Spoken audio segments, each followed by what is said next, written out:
question I'm often asked is, why bother recording wildlife? What's the point? So without a good data set, we can't make good decisions for biodiversity and the wider environments of Cumbria. There's lots of reasons why people might want to get involved in wildlife recording. The biggest one is that wanting to make a difference to things. And that's why it's really good to get regular people involved in doing this. You can record wildlife in your back garden, down the street, in the supermarket car park.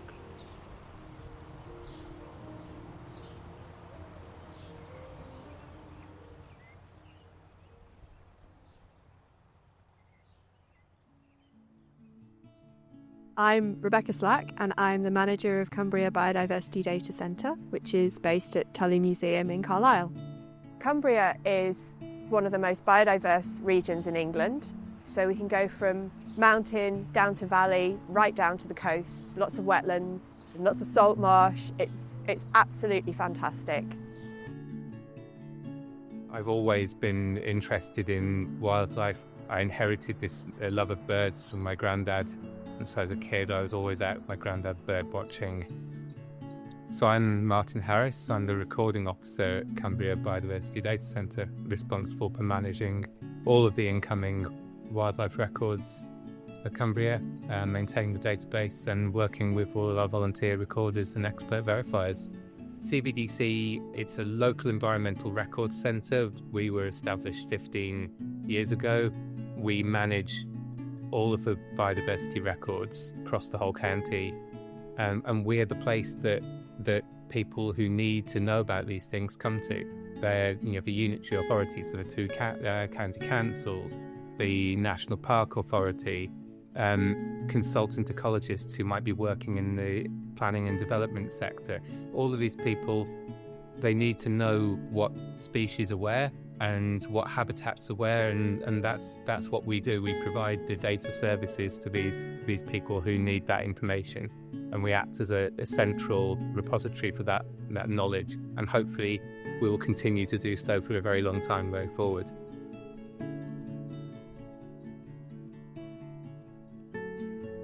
We go to various different sessions, sites and places around Cumbria and generate new data, usually sites that haven't been well recorded or haven't been recorded for a while.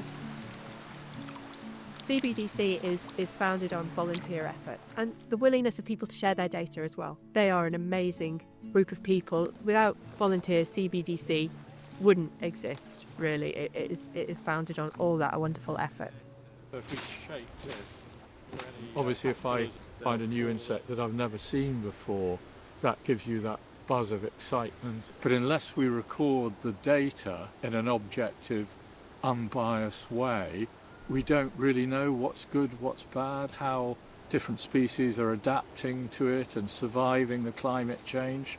One of the functions of the Biodiversity Centre is to collate all these records, which are mainly online now. As almost every year goes by, there's more you can identify and record non-lethally through increasing camera technology and less of a need for lethal collecting. So I find that fascinating, particularly now we've got all the online systems to help out and pattern recognition, help you with identification. It's just fantastic. So I started getting into recording maybe 5+ years ago when I was a volunteer with Cumbria Wildlife Trust. It was an add-on for me initially. It was part of my experience of going outside and living, being outdoors and learning about wildlife and flora and fauna. And you do spot some really cool things. I think it teaches you to stop and actually look and think about nature. You sort of feel you're contributing to the common good, to sort of the state of nature in the UK and in the world. Cumbria is a unique place as well for some particular species. So it's well known for the red squirrels, and we have a lot of red squirrel records in our data set. And it's also that conflict between an invasive species and a native species as well. So we can see where the reds and the greys are coming into conflict and what is and the kind of patterns that are happening there. I think it's the diversity of habitats that gives us this wonderful diversity of species as well. And we're getting lots of reintroductions as well because of the diversity of habitats. So it's suitable for pine martens, beavers, because of all the wetlands that we can potentially create here.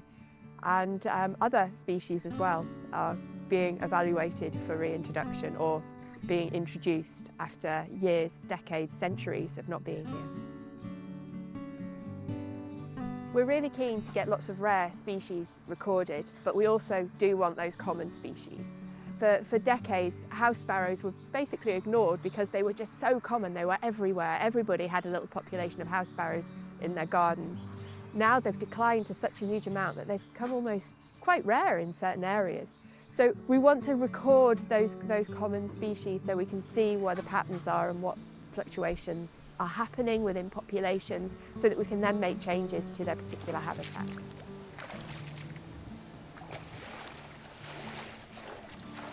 There's a lot of life in here when you look. There's 6 species of great diving beetle in the UK, but this is the most common. See, this is a female. You can tell by the grooves on the elytra on the top there and by the very small front feet, whereas the males are smooth and have huge sucker pads on the front feet. Basically anybody in anything that uses biodiversity and geodiversity data can use our data set. It can be used in education, research, it's used for planning and development, it's used for conservation, monitoring nature recovery and landscape recovery. Without volunteers, CBDC wouldn't exist, but completely blows me away the amount of expertise that's out there in Cumbria and nationally.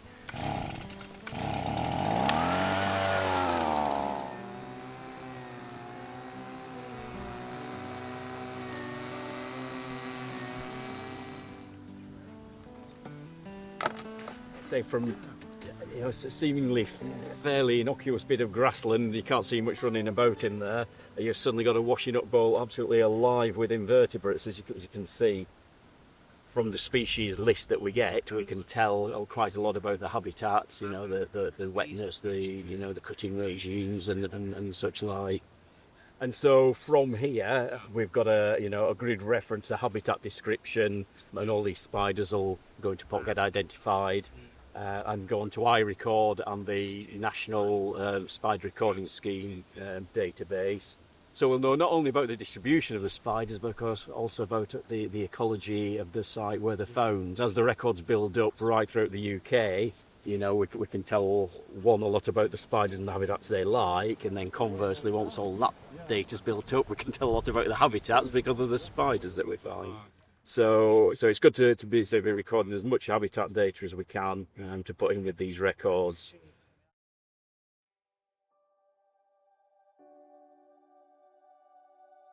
Looking back to 1925, we don't really have a good idea of what species were where.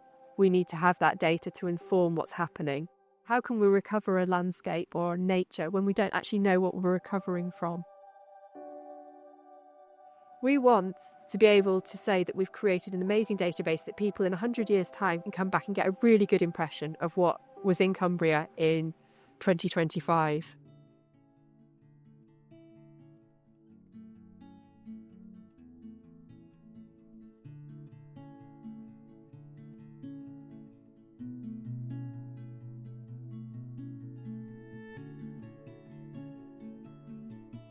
So we're here in the CBDC office. We're attached to Turley Museum in Carlisle. This is where we manage all the biodiversity records for the whole of Cumbria. I'm responsible for essentially managing the incoming records, validating them, and also liaising with the county recorders to get the records verified. We want to make sure that our data set is as robust and as good quality as possible. So it's quite often a big job because data sets come in, they're recorded by a whole bunch of different people in a different way. Once we've reached that stage, it's over to our data and GIS manager, Mustafa. He handles essentially all of the outgoing data. So he produces maps for various different users. He produces data search results for other users. So that might be species data searches using the planning system, or it might be the creation of species atlases, or it might be through something like the local nature recovery strategy, where we've produced a set of priority species GIS layers.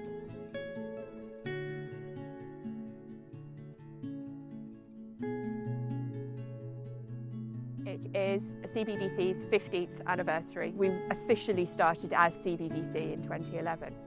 Over those 15 years, we've generated over 3.5 million records. That is predominantly due to volunteer effort. So we'd like to thank the volunteers for everything they've done over the last 15 years and very much hope that they work with us for the next 15 plus years, because we want to grow our data set so we can make it more valuable to everybody around Cumbria, so it can be really informing people of whether biodiversity is doing well or whether it's declining.